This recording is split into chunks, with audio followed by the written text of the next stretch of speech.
안녕하십니까 우리 개인 투자 여러분, 저는 ISIC 대표 송병주입니다. 자, 오늘 여러분들께 처음으로 인사드리게 되었습니다.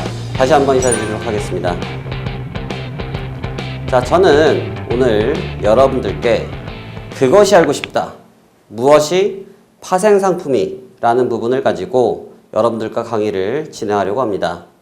먼저 파생상품이 무엇인지에 대한 이야기를 하기 전에 현재 글로벌 시장에 대한 분위기, 또 우리 주식 투자자를 시작하시는 우리 주식 투자자 여러분들께 어떠한 방법으로 우리가 앞으로 주식 시장에 참여해야 될 것인지, 또 나아가야 될 것인지에 대해서 한번 말씀을 나눠보도록 하겠습니다. 자, 그러면 지금부터 바로 시작하도록 하겠습니다.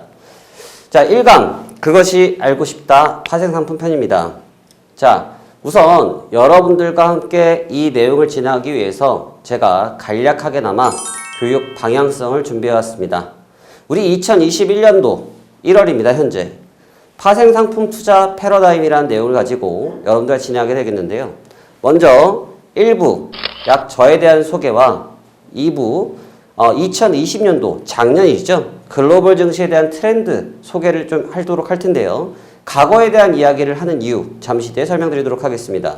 또 아울러서 2021년도 글로벌 증시 흐름에 따른 투자 노하우, 우리 투자자들이 어떻게 투자해야 될 것인지에 대한 노하우를 시작하면서 도입을 하도록 하겠고요. 그리고 2부 파생상품 투자는 무엇인가, 그리고 상품 투자는 어떻게 해야 될 것인가, 이런 방법에 대해서 진행해 보도록 하겠습니다. 자, 그러면 바로 시작하도록 하겠습니다.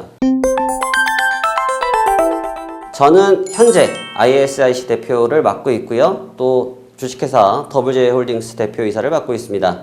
자, 이전에는 여러분들과 한국경제TV를 통해서 단연간 만나뵙게 되었었는데요. 최근에 제가 인공지능에 대한 관심도가 굉장히 높아서 그쪽에 연구를 좀 하다 보니 최근에 좀 강의 활동을 좀 하지 않았습니다. 하지만 이번에 이베스트 투자증권에서 또 좋은 기회를 주셔서 여러분들께 파생상품이 무엇인지에 대한 부분들을 그동안 제가 집대성해 놓은 교육 방안에 대해서 모두 알려드리도록 하겠습니다. 자, 우선 2020년도 글로벌 증시 트렌드에 대해서 소개를 해드리도록 하겠습니다. 자, 지금 2021년도인데 도대체 2020년도에 대한 글로벌 증시 트렌드가 무슨 의미가 있겠느냐라고 말씀하실 수가 있습니다. 자, 여러분, 우리가 운전면허 시험을 들어갔을 때요, 기출문제, 모의고사를 풀지 않습니까? 여러분, 그 시험 왜 풀어보시죠? 당장 가서 시험 보면 될 것인데 왜 모의고사를 풀어보십니까? 동일한 관점이 될 것 같습니다. 바로 2020년도에 이루어졌던 증시 트렌드를 알아야 2021년도에 대한 증시 트렌드를 이해할 수 있고, 또 앞으로 2021년도, 2022년도 향후 주식 투자에 대해서 전략을 수립할 수 있기 때문이죠. 그렇기 때문에 과거 트렌드를 보게 되었는데요. 먼저 준비되어 있는 화면은 2019년도부터 2020년도인 미국의 대표 주가죠. 다우지수에 대한 흐름이 되겠습니다. 자, 2019년도, 2020년도는 시장의 분위기 자체가 사뭇 달랐습니다. 현재는 우리가 뉴스를 틀면 많이 나오는 이야기들이죠. 주린이, 주식을 시작한 어린이, 이런 뜻의 의미로 약칭되어 표현되어지고 있는데, 사실 이때만 해도 시장에 대한 관심도가 현재보다는 상대적으로 떨어져 있었습니다. 왜 그러냐 하면 흐름을 한번 보실게요. 2019년도부터 2020년도는 상하, 이 검은색 선이죠. 이 검은색 선의 가격을 기준으로 해서 박스권들을 대체적으로 이루고 있었습니다. 박스권이라는 이야기는 무슨 이야기냐면 특정한 일정한 밴드 안에서, 우리가 쉽게 이렇게 생각하시면 될 것 같습니다. 숫자가 1부터 100까지 셀 수도 있고 1부터 10까지 셀 수도 있는데 1부터 100까지 세지 않고 항상 1부터 10까지만 카운팅이 되고 다시 1번으로 돌아온 현상이죠. 바로 그게 박스라고 표현하는 겁니다. 그래서 다우지수와 같은 흐름은 추세적으로 강해 보였지만 비교를 해보자고 하니 결국은 2020년도까지 흐름 자체는 박스권의 모습을 가져갔고, 2021년도, 2020년도 후반부에 들어서서 박스권 상단을 돌파하기 시작했습니다. 자, 여기에 관련된 이슈가 있는데 그 부분은 뒤에서 다시 한번 설명드리도록 하겠고, 흐름이 그렇다 정도 이해하시면 좋을 것 같습니다. 자, 다음 장 한번 살펴보도록 할게요. 자, 다음 장은 미국의 나스닥 지수가 되겠습니다. 나스닥은요, 여러분들이 요즘 많이 알고 계신 게 뭡니까? 테슬라 알고 계시죠? 테슬라를 통해서 부자가 됐다. 테슬라를 통해서 흐름이 변화되었다. 이런 이야기 많이 나오는 것처럼 말 그대로 기술주가, 미국의 기술주가 집약되어 있는 주가의 흐름을 표현하는 겁니다. 우리나라 종합주가 지수, 우리나라 코스닥 지수 이렇게 나눠져 있지 않습니까? 나스닥 같은 경우는 국내 증시로 비교하자고 하면 코스닥과 동일하게 관점을 보시면 되겠죠. 물론 시장의 규모는 훨씬 크겠지만요. 그래서 2019년도와 2022년도를 보면 앞서서 다우지수의 흐름은 큰 박스를 가지고 밴드를 가지고 있었지 않습니까? 박스권이었는데 나스닥은 그와 다르게 어떤 흐름이 갖고 있습니까? 추세적으로 아주 강렬했죠. 왜? 기술적인 부분들의 성장성이 시간이 가면 갈수록 진보되어지다 보니까 시장의 참여자들이 다우지수, 기존 산업들보다 신성장할 수 있는 사업들에 대한 쏠림 현상이 많이 나타났죠. 그렇기 때문에 투자들이 많이 집약되어졌다 볼 수 있겠고요. 현재 2021년도 1월까지도 추세적으로는 아주 강한 모습을 갖고 있습니다. 그러니까 다우지수, 앞서 다시 돌아가 보겠습니다. 다우지수는 어떻게 보면 박스권이라는 그림이 좀 더 이해가 잘 되시겠죠. 하지만 나스닥 같은 경우는 추세적인 우상향을 보였다라는 점을 이해하신다고 하면 결국은 강한 장세가 이어지고 있다라고 평가가 될 수 있을 것 같습니다. 자, 나스닥과 다우, 미국을 대표하는 두 가지 지수를 봤고요. 자, 다음 지수도 한번 보도록 할게요. 자, 우리 옆에 있는 나라가 되겠습니다. 중국입니다. 상해 지수인데요. 상해 지수도 요즘 개인 투자분들께서 관심을 많이 갖고 계신데 흐름을 한번 보시겠습니다. 어떻게 보면 다우 지수의 움직임과 굉장히 비슷하죠. 그러니까 어떻게 보자면 경기에 있어서 큰 성장을 이루지는 못했다. 그러니까 신기술, 신개발 이런 부분에 대해서는 관점이 굉장히 높았지만 실질적인 중국 상해지수와 같은 경우의 흐름을 보더라도 큰 흐름의 변화는 없었다. 그런데 이번에 우리가 상당히 불편하고 고통스럽고 어려운 환경을 조성하고 있는 바로 코로나로 인해서 이 증시, 주식시장, 이 글로벌 모든 경제가 변화되어지기 시작했어요. 앞으로 우리가 그런 부분을 다루기 위해서 이 강의가 시작되었는데요. 우선 흐름에 대한 인지가 중요하기 때문에 한번 살펴보는 겁니다. 그래서 상해지수와 같은 경우도 코로나 때 이후에 약간의 흐름의 변화가 있었지만 그래도 추세적으로 아직은 강하게 나스닥 대비해서 강하게 상승을 했다라고 평가하기에는 좀 무리가 있을 것 같고 박스권이 조금 확대되어지기 시작했다. 다시 말하면 밴드가 확장되어지기 시작했다는 얘기는 무엇이겠습니까? 밴드가 넓어졌다. 허용할 수 있는 범주가 넓어졌다는 의미가 되겠죠. 그래서 상해지수 여전히 좀 좋은 흐름을 계속 가져가고 있다라고 평가할 수 있을 것 같아요. 자, 다음 역시나 우리 옆에 있는 나라가 되겠습니다. 자, 2019년도부터 2020년도인 일본 니케이 지수가 되겠습니다. 니케이 지수도 흐름적으로 보자면 우리나라 흐름과 약간 대동소이한 모습을 가져가고 있지만 역시나 코로나 2020년도 3월 19일 코로나로 인해서 급격한 폭락세를 맞은 이후에 그 이후에 국내 증시와 마찬가지로 시장은 회복하기 시작했고 박스권은 탈피한 지가 이미 오래됐죠. 박스권은 탈피한 지가 오래됐고 추세적으로 강한 랠리를 보여주고 있어요. 제가 지금 이러한 이 트렌드에 대한 부분을 설명을 드리기 위해서 주요 국가들, 우리의 인접해 있는 국가들, 또 글로벌에서 가장 우수한 국가들을 기반으로 해서 평가를 보여드리고 있는데 주가 흐름을 보니까 어떻습니까? 추세적으로 강한 모습을 갖고 있기도 하지만 또 때로는 박스권을 가지고 있으면서 중시 움직임들이 좀 갇혀 있거나 또는 어떤 주식은 강하게 우상향을 하고 있거나 굉장히 차이를 많이 나타나고 있습니다. 근데 이런 부분으로 인해서 우리가 투자를 할 수가 있어요. 무엇을 할 수 있다고요? 투자. 어떠한 투자를 할 수 있을까? 이런 방법론을 우리가 공부하고 배워가는 시간이 바로 지금이 되겠습니다. 자, 니케이 지수 살펴봤고요. 그 다음에 가장 중요한 게 무엇입니까? 바로 대한민국, 우리나라가 되겠죠. 우리나라 주가를 보니까 어떻습니까? 야, 멋있습니다. 아주 강하게 뻗어 올라갔고요. 박스권을 가지고 있었던 이 10년 동안 박스권이었거든요. 탈피하면서 지금 3,000포인트라는 아주 위대한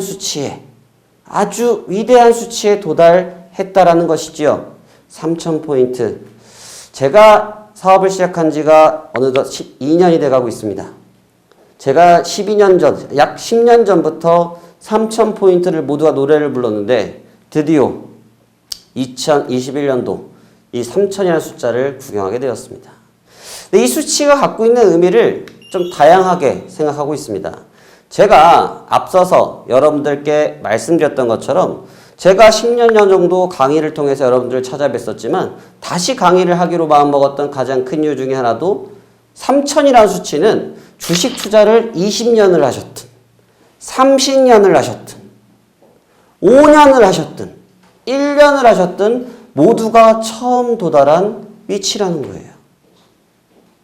여러분들 주식 모르신다고 하셔도 증권사에 가 계신, 증권사에 근무하고 계신 분들, 30년 근무하신 분들도 이 3000이라는 수치를 지금 처음 보셨습니다. 어떤 의미를 갖고 있을까요? 지금 바로 여기가 우리가 도약해야 되고 또 노려봐야 될 아주 중대한 포인트에 도달하였다라는 의미를 가지고 있다는 것이죠. 뭔가 심장이 뜨거워지지 않습니까? 바로 시장의 위치가 그렇다는 거죠. 그래서 코스피 지수는 앞서 나스닥 비교를 잠깐 다시 한번 보여드릴까요? 되돌아가서 나스닥을 한번 봐볼게요. 어떻습니까?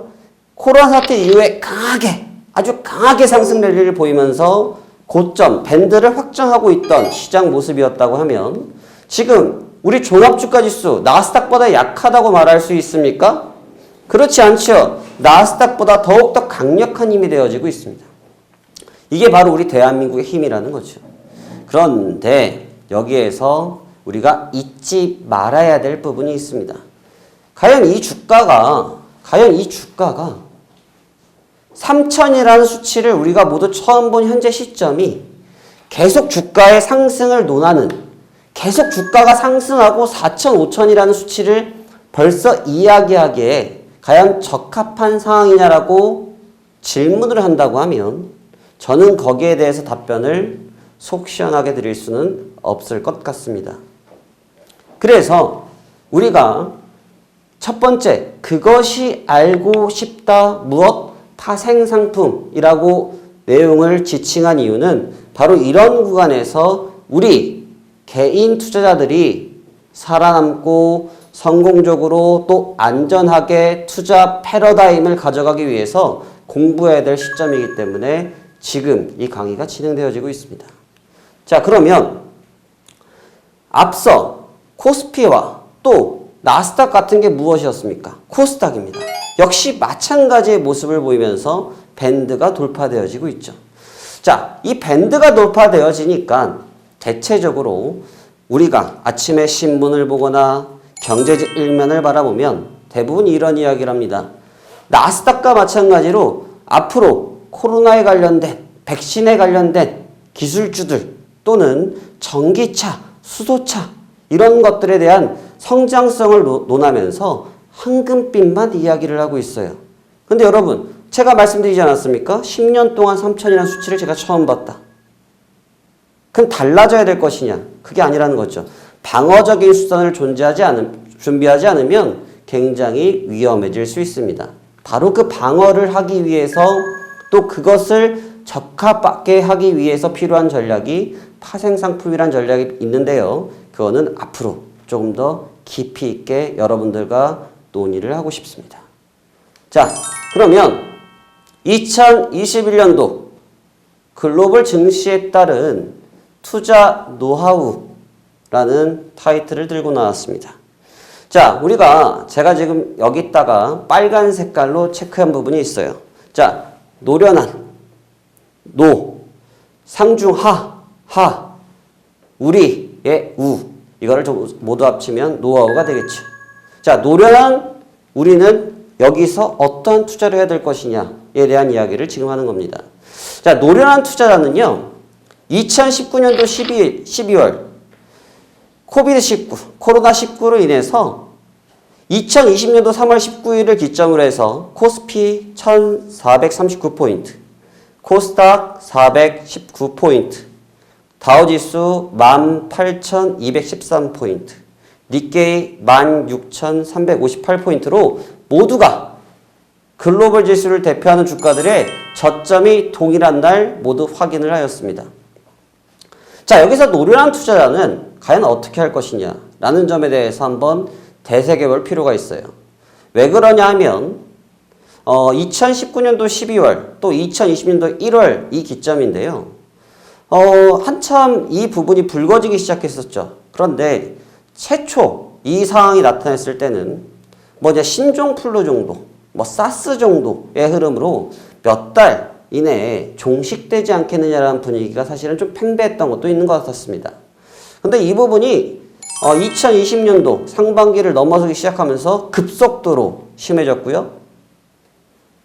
그로 인해서 3월달 모든 글로벌 증시들은 폭락세를 맞이하게 되었습니다. 근데 여기서 어떠한 투자자들은 이 폭락, 다시 말하면 조정이 처음 시작했을 때 하루아침에 빠져서 1439포인트를 갔을까요? 코스피가? 그렇지 않았겠죠. 2000포인트, 2050포인트 있던 주가가요. 1800도 갔다가 1900도 갔다가 1700으로 내려왔다가 분명히 내려오는 기간이 있었을 거라는 겁니다. 3개월 동안. 그런데 이 조정이 나타나니까 개인 투자들이 어떠한 현상이 나타났냐면 흔히 말하는 투매 현상이 나타났습니다. 이 투매라는 것은 어떤 현상이냐면 내가 투자자가 가지고 있는 스트레스, 버틸 수 있는 구간을 넘어서기 시작하니까 도저히 나는 버티지 못하겠어라고 인지한 나머지 내가 보유했던 현금성 자산을 제외한 주식들을 모두 다 시장에 내놓기 시작했죠. 팔았다는 뜻입니다. 그런데 여기에서 개인 투자자와 노련한 투자는 일반 개인 투자와 노련한 개인 투자들은 차이가 벌어지기 시작합니다. 어떠한 차이? 노련한 투자들은요, 대부분 이 당시에 우리가 이제 코덱스를 통해서 레버리지와 인버스라는 상품이 존재하고요. 또는 국내 시장을 기준으로 한다면 뭐 ELW라는 것도 존재하고요. ELW 안에는 콜이라는 것도 있고 풋이라는 것이 있습니다. 또 선물, 지수 선물이라고 해서 코스피 선물과 코스피 옵션이 존재했는데요. 노련한 투자들은 파생 상품을 통해서 현재 상황을 극복하기 위한 해지 전략을 사용했습니다. 여기서 해지란 단어가 나오는데요. 너무 어렵게 생각할 필요 없습니다. 지금 여러분들과 저는 대학원 논문을 쓰기 위해서 이 시간에 이야기를 듣고 있는 게 아니에요. 그렇죠? 해지는 여러분이 운행하고 계신 자동차에 사고가 났을 때 그걸 보장하기 위해서 우리가 무슨 비용을 냅니까? 보험비를 내죠? 그게 자동차 보험입니다. 바로 해지라는 것은 여러분의 자산을 지키기 위한 보험이라고 생각하시면 되죠. 그런 파생 상품들을 적극적으로 활용하면서 자산을 지키고 반대로 수익을 창출하기 시작했죠. 그게 노련한 투자자였습니다. 그게 결과적으로 실제로 이루어졌고요. 그리고 여기서 상중하, 이 상중하를 나눈 이유는 투자 지식에 대한 부분인데 앞서 설명드렸던 것처럼 투자 방식 때문에 그렇죠. 대부분 이 하급자, 처음 시작한 요즘 뉴스만 틀면 나오는 이야기가 주린이 이야기를 합니다. 그게 과연 사실 이 올바른 용어는 아닌데요. 주식을 막 시작한 사람을 표현한 내용이죠. 이런 부분들은 시장이 폭락을 해서 공포 분위기에 빠지면 패닉이 옵니다. 패닉이 오면 제가 말씀드렸던 투매에 동참하시게 되죠. 그런데 중급자들은 그렇게 하지 않습니다. 대체적으로 주식시장에 몇 년 정도 시간을 가지고 공부하신 분들은 시장 흐름에 따른 대응을 하십니다. 이 대응이라는 건 어떤 의미를 갖고 있냐면 앞서서 제가 설명드린 것처럼 2000포인트부터 과연 1400포인트까지 오늘 월요일인데 화요일까지 하루아침에 빠졌느냐 이거죠. 절대 그렇지 않겠죠. 이 빠지는 기간 동안 매매를 통해서 대응을 했다는 의미예요. 주식을 사고 팔고 파생 상품을 안 한다고 할지라도 주식을 사고 팔고를 통해서 충분한 대응을 하셨어요. 이게 중급자입니다. 근데 이런 중급자들은 본인들이 생각했던 특정 밴드가 있지 않았습니까? 이 특정 밴드가 깨지면 역시나 부담을 많이 느꼈는데 이번에 기록했던 1439포인트는 아마 중급 투자자들에게도 상당한 부담이 되었을 구간이라고 생각이 됩니다. 근데 여기서 다른 부분이 있습니다. 바로 상급자입니다. 돈이 많아서 상급자가 아니고요. 투자 지식이 있으신 상급 투자자들은 포착을 합니다. 제가 여러분들께 앞으로 강의를 통해서 알려드릴 거는 대응을 하는 방법도 아니고요. 패닉에 같이 동참하자는 내용도 아니고요. 이 포착에 대한 이야기를 하고 싶기 때문입니다. 바로 투자 포인트는 무엇? 포착이다. 근데 그 포착의 방법은 다양하게 있습니다. 내가 가지고 있는 포트폴리오를 다 비우는 것도 포착이 될 수도 있고요. 또 내가 가지고 있는 자산을 우리가 흔히 표현하는 몰빵을 할 수도 있습니다. 바로 그 시기는 모르죠. 왜? 주식은요, 귀신이 와도 모르는 겁니다. 그럼 어떻게 맞춥니까? 그쵸? 하지만 이 투자 포인트에 포착할 수 있는 대응 방법을 알고 있으면 누구든지 상급자의 길로 갈 수 있다는 거죠. 그래서 우리는 2021년도 현재 우리의 투자를 어떻게 할 것이냐. 왜? 2021년 1월을 기점으로 해서 코비드19 코로나 백신이 나오기 시작했죠. 우리나라도 상반기 중에 기다린다는 이야기가 있습니다.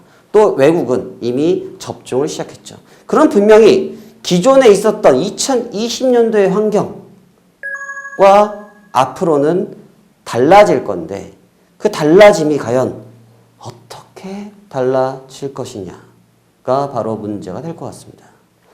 자, 그래서 2부 파생상품과 또 파생상품에 대한 투자를 우리가 어떻게 할 것인지 이야기 나눠보도록 하겠습니다.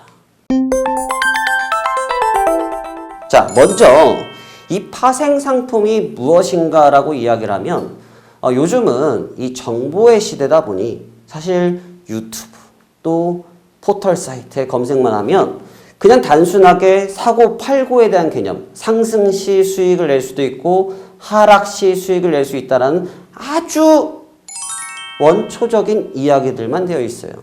여러분 기초자산이 무엇입니까? 여러분 기초자산이라는 게 무엇인지를 생각해 보셔야 됩니다. 자, 여러분 주식 투자를 하고 싶습니다. 그럼 어떻게 해야 됩니까? 지금 당장 주식을 내가 1,000만 원어치 사야 되는데 1,000만 원이 없습니다. 오늘 하루 일을 하고 와서 1,000만 원을 과연 벌 수 있을까요? 못 벌겠죠. 종잣돈이 없는 거죠. 그게 바로 여러분의 기초자산인 겁니다. 그래서 이 파생상품을 알려면 이 기초자산이라는 걸 알아야 되고 그 기초자산은 바로 무엇이냐? 주식이라는 거죠. 그럼 주식이 무엇이냐라는 이야기로 들어가야 됩니다. 주식이란 주식회사의 자본을 균등하게 나눈 단위의 금액을 이야기합니다. 여기서 여러분들께 지금 당장 필요한 내용은 장외시장, 이거 여러분들께 필요한 내용이 아닙니다. 장내시장에 대한 이야기인데요. 여기서 중요한 빨간색으로 써져 있는 글씨입니다. 무슨 내용입니까? 정해진 시간과 규정에 따라 어떤 내용? 집중된 주문으로 거래되는 구체적이고 조직적인 시장이다. 여기서 구체적이라는 이야기는 뭐냐면 여러분 삼성전자, 현대차 누구에게나 말해도 구체적으로 알 수 있는 회사지요. 그게 구체적이라는 거예요. 쉽게 말해서. 조직적. 모든 거래가 우리가 증권사를 통해서 이루어지죠. 이베스트 증권을 통해서 우리가 주문을 넣죠. A라는 증권, B라는 증권을 통해서 주문을 넣죠. 그게 바로 조직적으로 우리 개인 투자들이 주문을 넣어서 한국 거래소를 통해서 여러분들의 거래가 이루어지는 거예요. 그게 장내시장이라는 겁니다. 근데 이게 바로 파생상품에 대한 기초자산이라는 거예요. 기초자산. 이 단어를 잊으시면 안 됩니다. 이 파생상품에 대해서 공부를 하시려고 하면 기초자산이라는 단어를 잊어버리는 순간 도박이 되어버립니다. 그냥 상승 때 빨간불일 때는 매수, 파란불일 때는 매도, 아주 도박이 되어버려요. 그래서 기초자산에 대한 개념을 지금부터 이해를 해드릴 겁니다. 자, 그래서 파생상품이란 사물이나 현상이 본체로부터 갈려나와 생긴 것, 아주 사전적인 의미죠. 여기서 나와 있잖아요. 본체. 이 본체가 바로 기초자산이고요.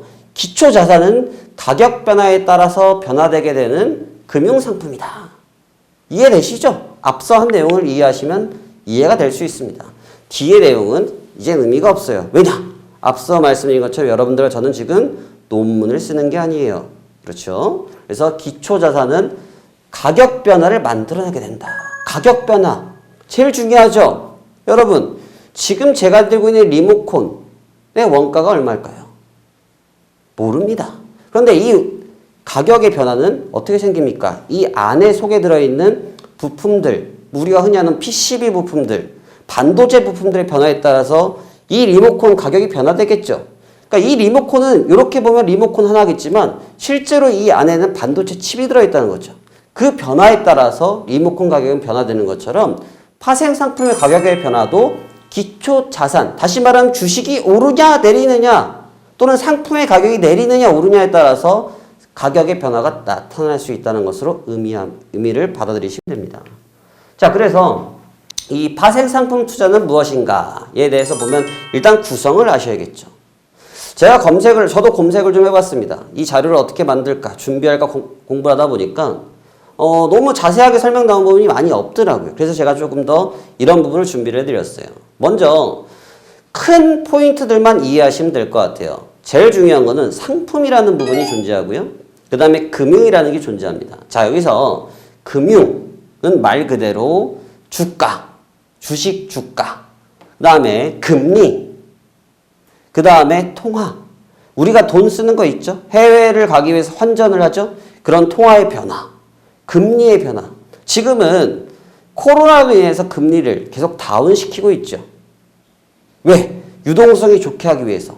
그래서 바로 이 금리의 변화에 따라서 매매를 할 수 있는 선물이 존재하고요. 그럼 통화. 예를 들어서 어떤 A라는 국가가 갑자기 국가 비상사태가 납니다. 그 화폐의 가치의 변화를 추정해 보는 것이죠. 바로 통화. 그 다음에 주가지수. 코로나로 인해서 주가가 폭락을 했다가 지금 폭등을 했죠. 그런 변화에 따라서 대응할 수 있는 게 바로 금융선물이 존재합니다. 그 다음에 상품 선물이라는 게 있어요. 여러분들이 그래도 기억에 남으실 만한 게 최근에 에너지가 있었죠. 에너지. 에너지 사건에서 보면 이제 원유가 되는데요. 한동안 이제 원유가 너무 많이 채굴돼서 원유를 어떻게 할 수가 없었어요. 그러다 보니까 사상 유례 없는 제로, 마이너스 유가라는 걸 기록하게 됩니다. 선물 시장에서. 그랬던 일이 존재하는 거예요. 뉴스에서 보신 적 있죠? 바로 그런 거를 통해서 투자를 우리가 만들어낼 수 있어요. 농산물. 예를 들어서 지금 같은 경우에 계란값이 많이 오르고 있거든요, 여러분. 왜 많이 오르고 있습니까? AI 때문에. 조류 독감 때문에 그렇죠. 그런 부분들처럼 관련된 부분들. 예를 들어서 갑작스럽게 사료를 먹는 동물들이 많아졌습니다. 가축들이 많아졌습니다. 그러면 관련된 사료에 들어가는 부분들은 가격이 급등하겠죠? 그런 부분들이라는 거예요. 그런 것도 모두 다 투자를 할 수 있어요. 이게 아주 옛날로 돌아간다고 하면 옛날에는 원래는 쌀로 인해서 이 사건이 시작되게 되었는데 세상이 넓어지고 종목이 거래할 수 있는 종목이 다양해지다 보니까 이렇게 세분화가 되어지기 시작했다. 그래서 우리가 알고 있는 농산물, 축산물, 소, 돼지, 닭 등이죠. 에너지, 임산물, 목재, 나무를 이야기하는 겁니다. 비철금속, 아연, 니켈, 납, 그 다음에 기금속, 우리가 좋아하는 뭡니까? 골드, 금이죠. 금, 은, 백금, 이런 부분들을 통해서 파생 상품을 할 수 있어요. 뭔가 흥미롭죠? 네, 흥미롭습니다. 굉장히 많아요. 그런데 제가 깊이 있는 내용을 가기 전에 여러분들께 하나만 짚어드릴게요. 모든 것을 다 하려고 하시면 배탈이 납니다. 왜? 이 모든 상품에는 각각이 갖고 있는 성향, 특징들이 굉장히 다양하기 때문에 우리가 사람이기 때문에 인공지능이 아니기 때문에 모든 걸 숙지하기가 굉장히 어렵습니다. 그렇기 때문에 지금부터 하는 내용을 통해서 여러분들께 가장 적합한 상품을 찾는 것도 의미 있는 시간이 되지 않을까 생각이 됩니다. 자, 다음 내용 보도록 할게요. 자, 이 부분이 중요하겠죠? 이제부터 시작하는 겁니다. 파생 상품 거래의 특징이 되겠습니다. 자, 이 특징인데요. 주식과 좀 다릅니다. 주식은 지금 현재 시간이 2021년도인데요. 1월 2일 날 A라는 주식을 10,000원어치를 사둡니다. 그러다가 제가 어느 날 깜빡 모든 걸 잊어버려서 2031년도가 돼도 그 주식이 상장 폐지가 되지 않으면 그 주식은 보유를 하고 있습니다. 자, 그런데 뭐가 다르냐? 파생상품은 그렇지가 않아요. 파생상품은 시한부입니다. 제가 앞서서 자동차 보험을 설명드렸죠. 평균 개인들이 자동차 보험을 들면 종료되는 시점이 언제입니까? 12개월, 1년 뒤에 그 보험은 만료가 되죠. 그래서 11개월, 한 달 전부터 보험사에서 문자가 계속 옵니다. 연장하셔야 될 시기가 됐습니다. 도래하고 있습니다. 조금 지나면 가태료가 부과됩니다. 라고 말하는 것처럼 파생상품에는 시간이 정해져 있어요. 그래서 그 점에 대한 이해가 필요한데 먼저 파생상품의 기본적 용어를 설명드릴게요. 청산소. 불특정 다수의 신용을 파악할 수가 없어요. 그렇기 때문에 위 거래를 관여할 중개자가 필요합니다. 청산소. 뭐냐고요? 증권사를 이야기하는 겁니다. 이베스트 증권. 여러분들에게 가장 좋은 교육을 선사하기 위해서 지금 이 시간을 만들어준 이베스트 증권이 바로 청산소가 되는 거죠. 왜? 여러분들의 지금 돈이 얼마 있는지를 몰라요. 어떻게 알아요? 그렇죠? 그래서 그분들이 10,000원이 들었는지 20만 원이 있는지 내가 나중에 그 돈을 갚을게 라고 말해도 그분들은 믿을 수가 없어요. 그래서 일정한 그 부분을 중개하기 위한 회사가 필요한데 그게 바로 증권사, 청산소입니다. 그런데 증권사도 기업이죠. 영리를 목적합니다. 영리. 수익을 나야 된다는 거죠. 손실 나면 그 회사는 없어지는 겁니다. 그래서 제가 이베스트 증권을 통해서 나 파생상품 거래를 하고 싶어라고 말하니까 그래? 그러면 송병준 씨, 당신은 우리한테 증거금을 지불하시오라고 사인을 줍니다. 그게 바로 증거금 제도예요. 이 파생상품 거래는 이 원금을 초과하는 손실이 날 수 있습니다. 아주 무서운 얘기죠. 반대로 얘기하면요. 아주 작은 돈을 통해서 여러분들이 가지신 자산보다 더 많은 투자를 할 수도 있는 거예요. 꼭 악의적인 내용만 이해하실 필요가 없습니다. 증거금 제도. 그래서 이건 신용거래와 같기 때문에 증권사에서 여러분들과 약속을 해서 여러분들이 증거금을 납부를 하면 그걸 기반으로 해서 증권사에서 거래를 할 수 있는 권한을 줘요. 그래서 이 거래가 이루어지기 시작하면 1일 정산제도라는 게 있는데 자 여기서 이제 중요한 포인트가 나옵니다. 거래 시간이 종료 후 그날 거래가 종료된 이후에 모든 거래 참여자가 미청산 계약을 통한 정산을 이루어진다라는 내용이 있어요. 무슨 말이냐면 예를 들어서 제가 1,000만 원을 투자를 했는데 오늘 제가 트레이딩을 굉장히 잘했습니다. 그래서 10%가 수익이 났어요. 그러면 1,100만 원이 됐겠죠. 그런데 제가 1,100만 원을 기준으로 해서 내가 볼 땐 내일까지 더 좋을 것 같아 라고 해서 그걸 보유했던 포지션이라고 표현을 합니다. 포지션을 청산하지 않고 유지를 하고 있을 때 이 청산소에서는 그 부분을 판단합니다. 뭐로? 저한테 전화해서 물어보는 게 아니고요. 이 증거금을 통해서 확인을 해요. 이 계약은 조금 더 유지를 해도 문제가 되지 않을 것 같아 라고 시스템적으로 판단을 합니다.